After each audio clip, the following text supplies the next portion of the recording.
Good afternoon and welcome once again to WebFG TV. Joining us today is Bill Hubard. He's Chief Economist at Markets.com. Bill, thank you very much for your time. Alex, thank you for asking me. Okay, last Thursday, Dr. Mark Carney, the Governor of the Bank of England, he delivers his speech at Mansion House. He seems to have surprised the markets. Yes, he did. I think what we have is, let's go back almost since the beginning of this year.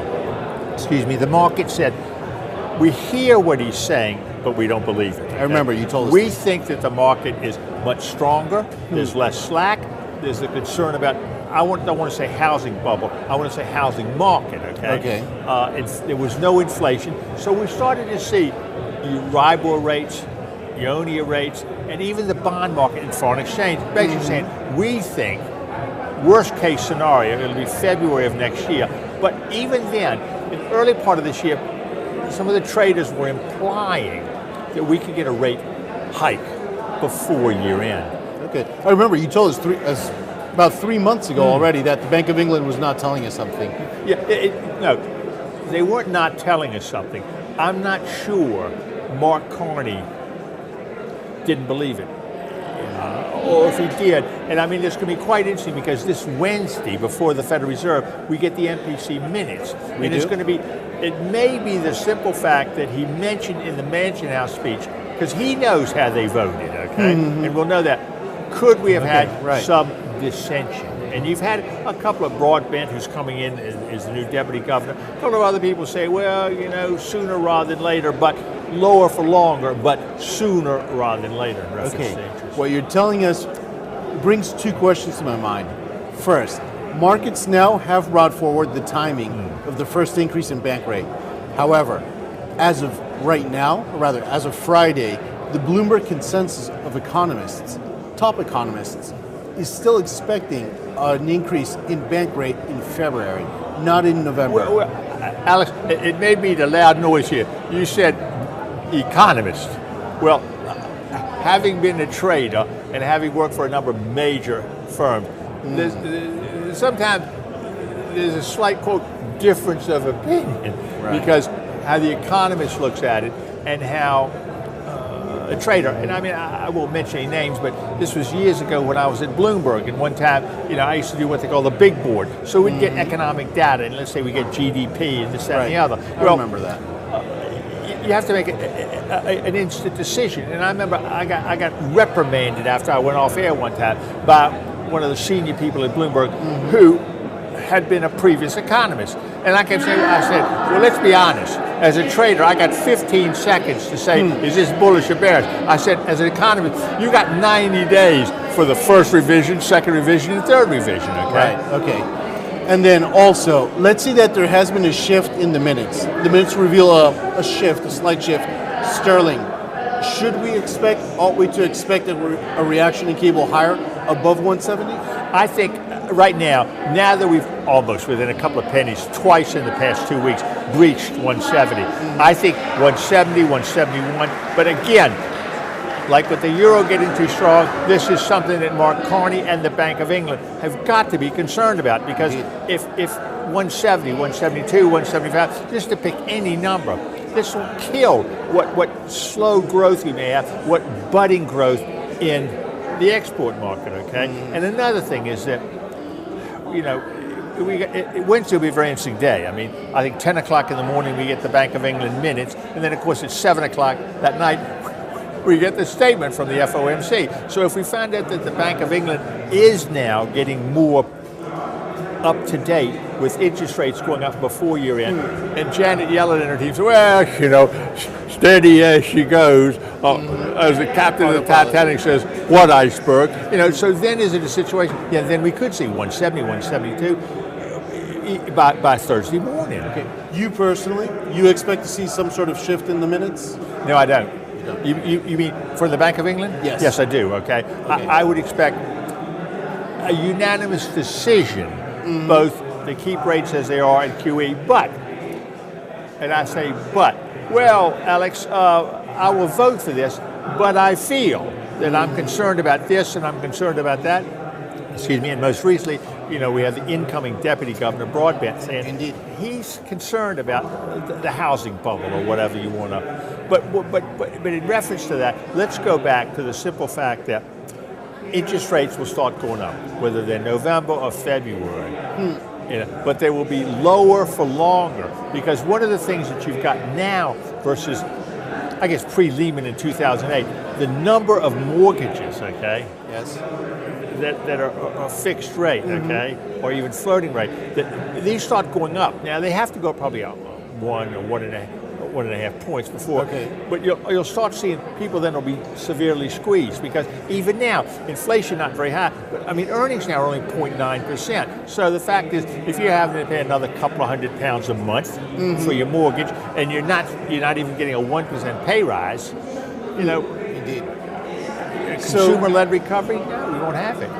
So one of the key variables to watch is mortgage rates. Yes, very much 100, so. 150 basis points? Well, I think probably, and I mean, I would not be surprised. I mean, as you saw just in the last 2 weeks, both RBS and Lloyd's now have you can get about £500,000 mortgage, but only 4 times earnings. Now, I would expect maybe you see a few more banks saying that, or by saying, we are reevaluating, and the simple fact is our tracker mortgage now, or such and such is now. Look for the base rate for mortgages now to start rising. Okay. Changing topics. Volatility. What? Exactly. I can't hear you. What did you say? What's happened to it? It's evaporated. Disappeared, yes. Okay. For the simple reason is that, right or wrong, for the last 4 years, we've sort of known what's going to happen. There'll be no interest rate rises. How low can interest rates go? And so therefore, what you started to see was, in the bond market, you had a major shift into treasuries. I mean, 4 years ago, we were talking about Grexit, okay? I mean, I think Greek yields were like 20%, in double digits. With the Treasury 10-year was still trading below 4%. So you saw a massive flow into that, a safety rate. And then, of course, you saw money moving into equity market. But you've got to realize, okay, anybody who has a money market fund anywhere in the world, Okay.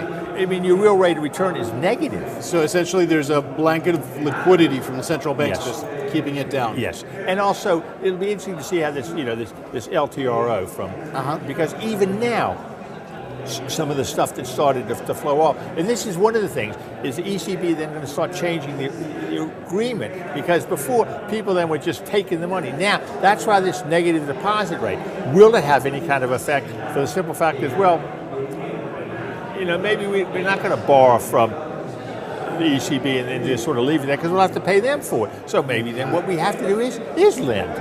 So, okay. Over the next 3 to 6 months, I know this is near impossible to predict. Do you think we might get some sort of mean reversion volatility, a certain spike higher?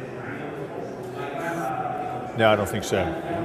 I don't think we will get that until, one, we get the first rate move from the Fed by the Bank of England. Okay. And we have a change in attitude from Janet Yellen from modest to moderate growth to the simple fact is saying we're concerned about inflation or the PCE deflator, which is there.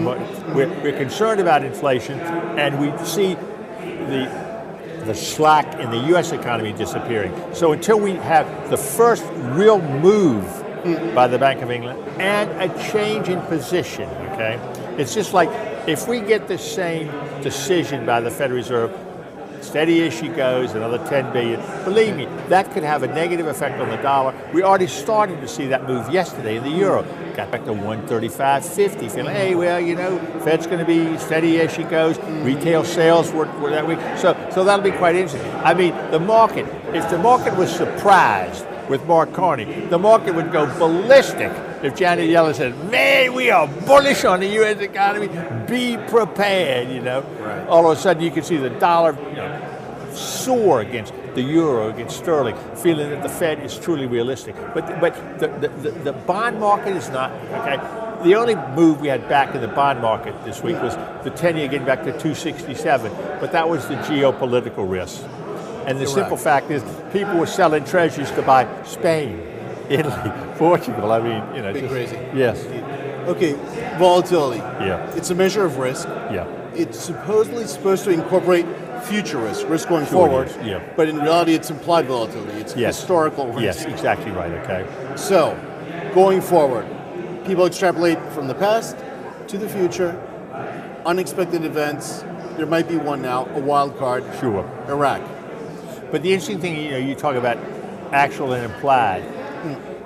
As human beings, forget the financial markets, do we continue to sort of make the same mistakes, whether we're mowing our lawn or whether we're feeding our roses or we're doing this, I'm never going to do that again. Well, how many times, I did it again and I did it again. We're creatures of habit.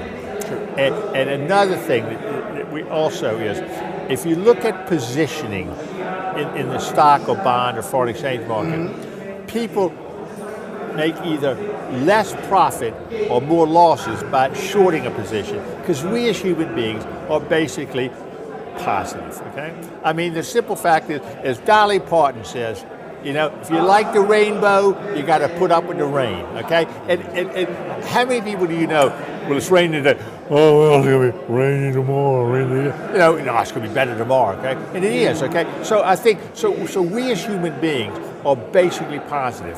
Fascinating. Okay. And as far as Iraq, are we optimistic also on Iraq? I think I am, because I think you've got a situation here where if we're concerned about the oil, we know that Saudi can open the spigots a little more. And then, of course, we got the Sunnis, which are the majority in Saudi, and the Shias, which are the majority in Iraq. And I don't need to tell you, they've been at loggerheads for 2,000 years. Also, maybe I'm being really silly. Could all of a sudden Iran come into the picture and say, hey, come on, boys, let's calm down here. You're our neighbors here. And one of the things, again, we talked about this earlier, Turkey has taken the real brunt of this with Iraqi refugees, Iranian refugees in Syria. Now remember, I don't fully understand, I haven't read the NATO convention, but remember, NATO has to adhere to any complaint by one of their members. And if Turkey says, hey guys, we need a little help here. Again, NATO would have to support one of their own. Not against maybe Iraq or Iran, etc., but they would have to protect one of their own to balance out or control or try to calm the situation down. And you believe that would help to stabilize the situation? Yes, I think it would. Although, as you've seen, we've lost, $5 this week in oil. Gold's up $24 in a week, up to $12.72, which is well above my $12.50. So NATO might do something militarily, the U.S. will not. No, they may put, I don't, the guys with the blue helmets and stuff like that, sort of, because they won't go into Iraq, but they would reappear. But remember also, from a U.S. standpoint and from a U.K. standpoint, this was from the Ukraine. There are a lot of sort of war games going on in Poland, okay? Well, because they start sort of war games in Turkey. Now, this is just, maybe off the cuff. But I have to feel that there will be no troops on the ground, either from the U.S. or the U.K.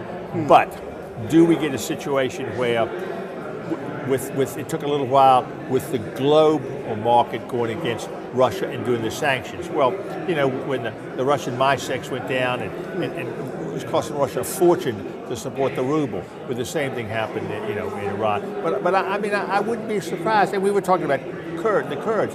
Well, if we're concerned about the oil, Saudi can provide the extra oil, and Kurd, could do that, okay? Iran could, So you essentially believe it'll blow over, more or less? Yes, I think it will, okay? Okay. And then a very key variable, yields on U.S. 10-year treasuries. Yeah. Extremely important for the U.S. economy, for global equities. Where do you see those heading towards year end? I hope Bill Gross is not listening. I could see we start having a moderate recovery, the market truly believing that it'll be lower for longer or slower, and a risk factor. We could start seeing safe haven buying in the Treasury. I could see 2 3/8, 245, something like that. Okay. Again, I know right now we're dealing with a very important technical level, the 100, 200-day moving average, 267 and then 263. Okay. Now we closed yesterday at 260. So then it's going to be a question, and it goes back to your volatility. Well, there is no volatility. So, but even look at the stock markets. You saw how the stock markets collapsed on Thursday. Well, the U.S. recovered almost all of that just yesterday. Okay, so essentially it seems like markets, Iraq will blow over, and we can continue to be on a steady course, steady as you go? Yeah, I think so. As long as central banks don't start acting. And I don't think they will, because we know what the Bank of England is going to do, okay? They will be the first G4 to start raising rates. We know that the ECB has already told us they've got more ammunition, okay? If the euro trades below 135 and starts getting, they'll come in and do it again, because they've got to get this currency down in the low 130s. And I mean, most of the people I talk to are still feeling 130, 131 is a reasonable. Maybe not. Let's say I'm looking at 128 12 months from now. Okay. We may have a struggle over the next 6 months. Okay. We may 132, 133 or something, just because of the vacillation, whether it be Iraq or who knows what situation we don't even know about right now. But it is headed lower. Yeah, I think so. Yeah, definitely. Okay, I've been wrong for the last 2 years, so third time lucky, right? Like my marriage. Certainly, I hope you are third time lucky. I'm sure all of our viewers are hoping the best. Yeah, for me you. too. Bill Hubard, Alex. Chief Economist, Markets.com. Thank you very much. Thank you very much. Thank you. And as always, thank you very much for your time. And until next week, that's all from all of us here at WebFG TV. Goodbye.